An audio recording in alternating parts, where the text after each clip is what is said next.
Welcome to Kenton's videos. Enjoy the video. You start by preparing both devices so pairing is quick and reliable.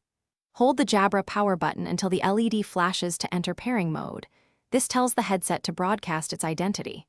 On Windows 10 open settings, choose Devices, then Bluetooth and other devices, and flip Bluetooth on.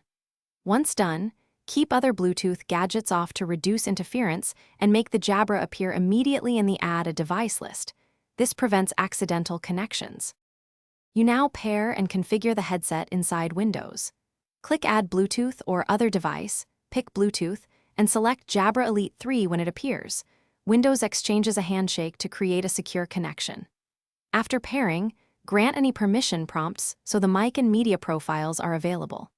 Make sure to open sound settings and set Jabra as the default playback and recording device if audio does not switch automatically. Doing this ensures apps use the headset. You finish by verifying everything works and applying final fixes. Play a short video and make a test call to confirm audio and microphone levels. Tweak Windows sound sliders and the headset volume if needed. For best performance, install Jabra Sound Plus or Jabra Direct to update firmware and drivers, because firmware can fix connectivity glitches. If things go wrong, remove the Jabra from Windows devices, perform a headset reset, and repeat pairing. That clears stale profiles and usually resolves connection errors. Thanks for watching. Consider subscribing if we helped you.